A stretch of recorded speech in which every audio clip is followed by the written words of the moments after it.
तो भाई raw on Netflix के लिए काफ़ी चीज़ें अनाउंस हो चुकी हैं और उन चीज़ों की शुरुआत हुई थी मंडे नाइट रॉ से। तो मंडे नाइट रॉ के बारे में बात करते हैं। सबसे पहले तो मंडे नाइट रॉ की शुरुआत की थी इस बार सीएम पंक ने, और भाई आकर भाई इतनी सारी बातें बोली उन्होंने सेथ रॉलिंस के अगेंस्ट, उसे इतना भड़काने की कोशिश की कि किसी तरीके से ये बंदा बाहर आ जाए और मेरे ऊपर अटैक करे, मैं इसके साथ ब्रॉल करूं। लेकिन सीएम पंक भाई काफी टाइम तक कुछ ना कुछ कहते ही रहे और सेथ रॉलिंस नहीं आए। काफी कुछ ट्रोलिंग बातें कही, जैसे कि तू मेरे शूज पहनना चाहता है लेकिन तू कभी सीएम पंक बन नहीं सकता, तू मुझे आइडल बना सकता है अपना लेकिन तू सीएम पंक तो नहीं बन सकता ना उस तरीके से। तो ऐसी ऐसी चीजें सीएम पंक कहते हैं और वो ये भी कहते हैं कि तूने सही कहा था, तू मैंने तुझे अच्छे से सिखाया नहीं है शायद, तो एक आखिरी लेसन जो मुझे तुझे सिखाना है उसके लिए तू यहाँ पर बाहर आ जा जल्दी, मैं तुझे सिखाना चाहता हूँ वो आखिरी चैप्टर, वो आखिरी लेसन कि कैसे चीजें की जाती है अच्छे तरीके से।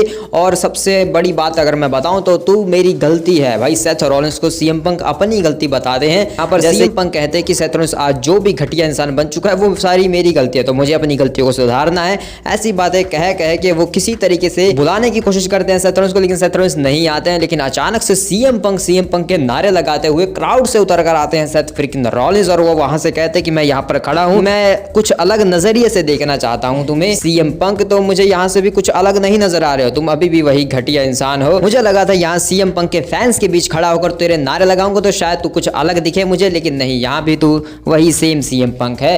तो सीएम पंक कहते हैं कि देख तू वहीं पर सही है, सीएम पंक के फैंस के बीच में वही तेरी असली जगह है। तो सेथ रॉलिंस कहते हैं कि अरे यहाँ तो मुझे बहुत अच्छा लग रहा है, देख इतने अच्छे क्राउड के बंदे हैं, तो भाई एक फेस और फेस आपस में लड़ेंगे, प्रोमो कट करेंगे तो ऐसा ही होगा भाई। दोनों को ही जो है पूरा क्राउड काफी पसंद करता है और दोनों की चीयरिंग होती है। इसके बाद सेथ रॉलिंस ये कह देते हैं कि वैसे भी तू जरा देख, इस फैन ने तुझसे ज्यादा मेन इवेंट की है रेसलमेनिया में। जिसके बाद सीएम पंक भड़क जाते हैं, तो यहाँ पर ब्रॉल स्टार्ट हो जाता है। सीएम पंक जाकर सेथ रॉलिंस के ऊपर अटैक करते हैं, ऑफिशियल्स आते हैं, रिंग के अंदर आकर ये लोग ब्रॉल करने लगते हैं और इस तरीके से भाई इनके मैच को पूरी तरीके से हाइप किया जाता है। यहाँ पर इनकी राइवलरी जो है वो और ज्यादा ऊपर बढ़ जाती है। तो भाई मंडे नाइट रॉ की स्टार्टिंग हो जाती है काफी फायर्ड अप तरीके से भाई, मतलब काफी मजे आ जाते हैं भाई, आग लग जाती है स्टार्टिंग में ही पूरे शो के ऊपर। उसके बाद सेथ रॉलिंस जो है बैक स्टेज में जा रहे होते हैं, तो वहां पर एडम पियर्स आते कहते हैं ये तू क्या कर रहा है, क्या तुझे। तो सेथ रॉलिंस कहते हैं कि देख बहुत हो गया, मैं नहीं चाहता, मैं चाहता हूं वो जो तुम मुझे दे, मुझे चाहिए सीएम पंक, मैं और सीएम पंक एक रिंग में सबसे बड़ा मैच होगा, करवाइए। एडम पियर्स कहते हैं तू अपनी बोलती बंद रखे तभी तो मैं कुछ करूंगा, करता हूं मैं कुछ। एडम पियर्स यहाँ से चले जाते हैं, लेकिन यहाँ पर बैक स्टेज में अचानक से ड्रू मैकिंटायर आते हैं और वो सेथ रॉलिंस से बात करने लगते हैं कि वो बंदा रोमन रेंस वो जो है लोगों को बेवकूफ बनाने की कोशिश कर रहा है, लेकिन तू और मैं अंदर तक जानते हैं कि वो किस तरीके का इंसान है और उसे वहां पर वापस नहीं जाना चाहिए, उसे फिर से वो पावर नहीं मिलनी चाहिए। सब लोग उसकी कोशिश कर रहे हैं कि पास वापस आ जाए पावर, लेकिन जे सैमी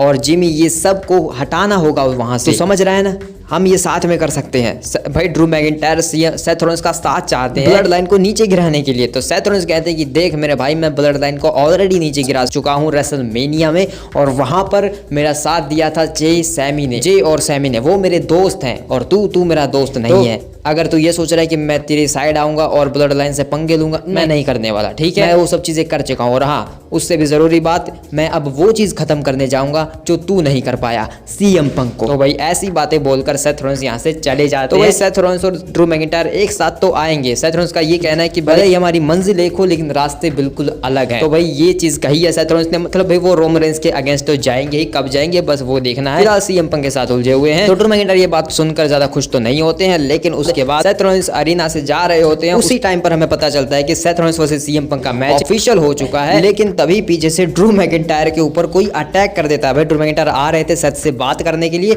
लेकिन सैमी ज़ेन जो है ड्रू मैकिंटायर के ऊपर अटैक कर देते हैं। बैक स्टेज में इनकी ब्रॉल स्टार्ट हो जाती है और यहाँ पर ऑफिशियल्स आते हैं, इन दोनों को अलग करते हैं। तो भाई इनके भी अलग सीन चल रहे हैं, लेकिन सबसे इंपॉर्टेंट बात, CM Punk versus Seth Rollins के मैच को यहाँ से ऑफिशियल किया जाता है मंडे नाइट रॉ पर, रॉ ऑन नेटफ्लिक्स के लिए। तो ये मैच यहाँ से ऑफिशियल हो जाता है और ये जो मैच है वो मेन इवेंट करने वाला है रॉ ऑन नेटफ्लिक्स को, जो कि रेसलमेनिया ऑन रॉ भी तुम कह सकते हो एक तरीके से। नेटफ्लिक्स ऑन रॉ के ऊपर भी इन दोनों की काफी ब्रॉल स्टार्ट हुई, जिसके बाद इस मैच को मेन इवेंट कंसीडर कर दिया गया, ऑफिशियल कर दिया गया है रॉ ऑन नेटफ्लिक्स के लिए। ये होगा उस शो का मेन इवेंट, यानी कि भाई ब्लड लाइन मेन इवेंट नहीं करेगी, रोमन रेंस मेन इवेंट नहीं करेंगे। हाँ भाई ये कैसी बात हुई, खैर कोई बात नहीं, मंडे नाइट रॉ है भाई, सेथ रॉलिंस का होता है रॉ, मंडे नाइट रॉलिंस होता है। वेल इसके बाद शो के ऊपर आते हैं लुडविग काइजर, क्योंकि भाई उन्होंने थप्पड़ मार दिया था पिछले हफ्ते ब्रॉन ब्रेकर को। तो Bron Breakker versus Ludwig Kaizer का इंटरकॉन्टिनेंटल चैंपियनशिप के लिए एक बैंगर मैच हमें देखने को मिलता है, जिसमें स्टार्टिंग में ब्रॉन ब्रेकर काफी कंट्रोल ले लेते हैं, लेकिन किसी तरीके से भाई ब्रॉन ब्रेकर के शोल्डर में कुछ डैमेज हो जाता है, जिसके ऊपर फिर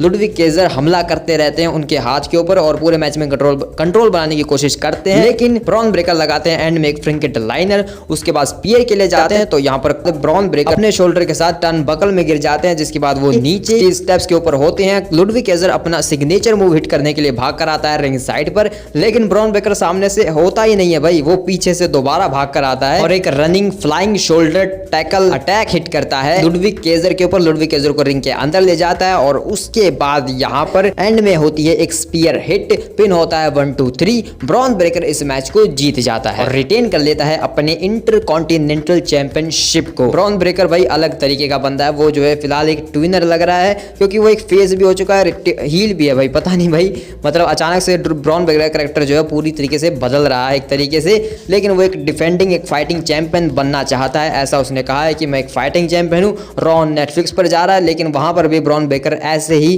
कुत्ते भगवाने वाला है, मतलब कुत्ते जो है भौंकने वाले हैं ब्रॉन ब्रेकर के लिए। और लुडविग केजर का कहना ये होता है बैकस्टेज के इंटरव्यू में कि मैंने जो है हार नहीं देखी है कभी भी, मैं हमेशा जीतता आया हूँ, लेकिन भाई मैंने तो हमेशा हारते हुए देखा इसे। तो लुडविग केजर कहते हैं कि ये मेरे लिए बहुत बड़ी हार है और मैं इसके अलावा इसके बारे में कुछ बात नहीं करना चाहता हूँ, मेरे पास कुछ नहीं है कहने के लिए। तो भाई होगा भी कैसे। वेल इसके बाद बैक स्टेज में फिन बैलर होते हैं और वो भाई जजमेंट डे के ऊपर चिल्ला रहे होते हैं कि तुम लोगों ने मेरी मदद क्यों नहीं की सैटरडे नाइट मेन इवेंट में, तुम वहां पर आए क्यों नहीं। तो लिव मॉर्गन कहते हैं कि हमें लगा तुम्हें मदद की जरूरत होगी तब तुम हमें बुलाओगे, लेकिन तुमने बुलाया ही नहीं।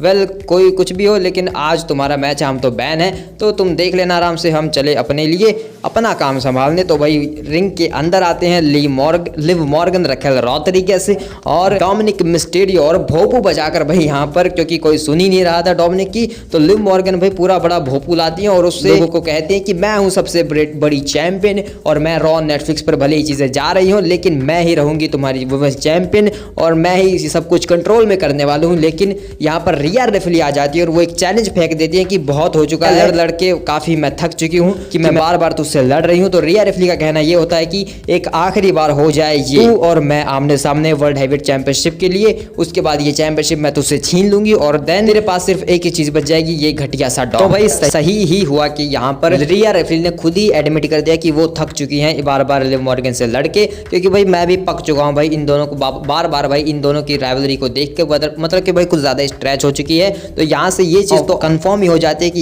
ये दोनों जो है रॉ नेटफ्लिक्स पर लड़ने वाले हैं और इस चीज को ऑफिशियल कर दिया जाता है। नेटफ्लिक्स के रॉ जो किक ऑफ शो हुआ था आज, उसके ऊपर के रिया रेफली वर्सेस लिव मॉर्गन का मैच होने वाला है वर्ल्ड हैवीवेट चैंपियनशिप के लिए रॉ ऑन नेटफ्लिक्स के ऊपर। तो ये चीज ऑफिशियल भी हो चुकी है पूरी तरीके से। तो भाई अच्छा ये इनकी स्टोरी का भाई ये फाइनल मैच ही होना चाहिए जहां तक मुझे लगता है। वेल इसके बाद शो के ऊपर वुमेन्स इंटरकॉन्टिनेंटल चैंपियनशिप का पहले राउंड का मैच होता है, Raquel Rodriguez versus Kayden Carter versus Zoey Stark. End में यहाँ पर कंट्रोल बना लेती हैं रखेल रॉड्रिगेज और एक पावर बम के लिए उठा तो लेती हैं, लेकिन जोई स्टार्क भाई एक हवाई ड्रॉप किक हिट करती हैं टॉप रोप से। उसके बाद रखेल रॉड्रिगेज तो रिंग साइड पर गिर जाती हैं और केटन कार्टर को अपना फिनिशर हिट करके पिन करके इस मैच को जीतकर आगे चली जाती हैं इस टूर्नामेंट में जोई स्टार्क। और उसके बाद जो प्योर फ्यूजन कलेक्टिव है वो जाकर अटैक कर देते हैं बैक स्टेज में कायरी सेन के ऊपर, जिस वजह से कायरी सेन जो है शायद इस टूर्नामेंट से बाहर हो चुकी है। इसी चीज को यहाँ पर ये लोग कंसीडर करते हैं कि हमने उसे बाहर कर दिया और डैमेज कंट्रोल ईयो स्काई और डकोटा काई ये कहती हैं कि हम जो है इस चीज का बदला जरूर लेंगे जो भी प्योर फ्यूजन कलेक्टिव ने हमारे साथ किया है, कायरी के साथ किया है।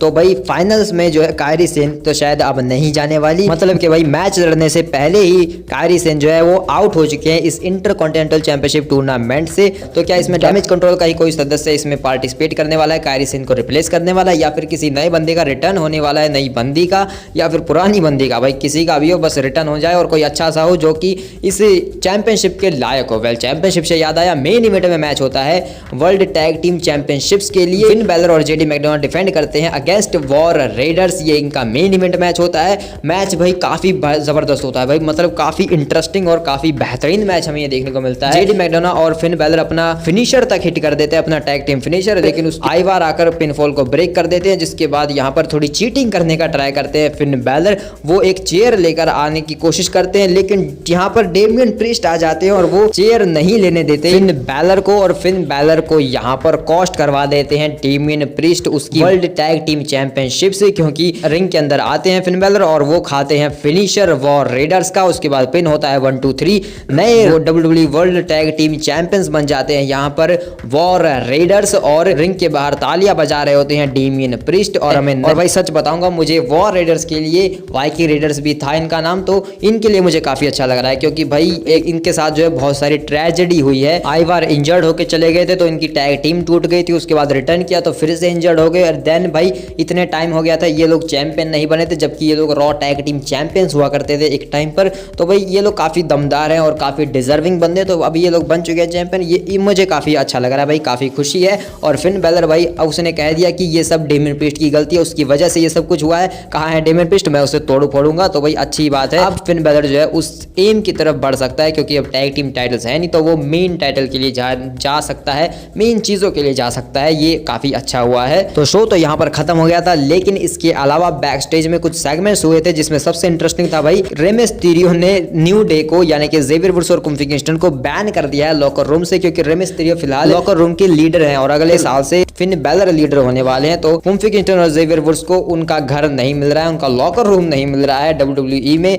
क्यों? क्योंकि उन्होंने बिगी के साथ जो भी कुछ किया उससे कोई भी खुश नहीं है। तो भाई इनको कैरियन क्रॉस के पास जाना चाहिए। वेल कैरियन क्रॉस से याद आया, कैरियन क्रॉस भी यहाँ पर मिज को समझाते हैं कि तू जो है यहाँ से नहीं जा सकता है, तू समझ, हमने व्हाइट सिख ने हमारे साथ जो किया हमने उसका बदला ले लिया, लेकिन अब ये हमारी बारी है, हम जाकर उनके ऊपर अटैक करेंगे। इसलिए जो तुझे टॉर्चर करता था वो डेक्स्टर लूमिस, तू जा उसके साथ अगले हफ्ते के लिए मैच बनवा। तो इसीलिए मिस कहते हैं कि ठीक है मैं जाकर एडम पियर्स से बात करता हूं। तो मिस यहाँ से चले जाते हैं और कैरियन क्रॉस कहते हैं पॉल एरेरिक को कि इसे समझना होगा शैतान के साथ सौदा करने से क्या होता है। तो Dexter Lumix versus the miss का जो मैच है वो अगले हफ्ते के लिए ऑफिशियल कर दिया जाता है। इसके अलावा बैक स्टेज में अल्फा एकेडमी और आर ट्रुथ होते हैं, आपस में मस्ती मजाक कर रहे होते हैं। बुच आकर उससे कहता है आर ट्रुथ को कि तू बार बार जो है मेरा नाम मत चिल्लाया कर, बुच बुच मत कहता फिरा कर सबको। तो वहां पर ओटिस होता है, इस वजह से अटैक नहीं कर पाता पीट डन आर ट्रुथ के ऊपर। लेकिन पीट डन के जाने के बाद यहाँ पर अमेरिकन मेड्स आ जाते हैं यानी कि चैड गेबल, और वो ओटिस को कहते हैं कि मैं थक चुका हूँ तेरी घटिया चीजें देखकर, तू ये कर क्या रहा है, मैंने तुम लोगों को इतना बेहतर बनाया था और तुम क्या कर रहे हो, नंगी पुंगी ऐड कर रहे हो, नंगे घूम रहे हो, मैंने देखी वो ऐड कितनी घटिया थी वो। तो अब शायद समय आ गया है तुझे तेरी औकात दिखाने का, तुम सबको खत्म करने का, और शुरुआत करूंगा मैं इस गधे से, अकीरा टोजावा से। तो भाई शायद अगले हफ्ते Akira Tozawa versus Chad Gable का भी मैच देखने को मिल सकता है, तो देखते हैं क्या होता है। वो बात अलग है कि भाई स्पॉयलर्स तुम्हें पहले ही मिल चुके होंगे, अगले हफ्ते की रॉ और अगले हफ्ते की स्मैकडाउन जो है पूरी टेप्ड कर दी गई है। लेकिन भाई जो सिनेमैटिक वीडियोस होती है अगर वो किसी ने कहीं बनाई होंगी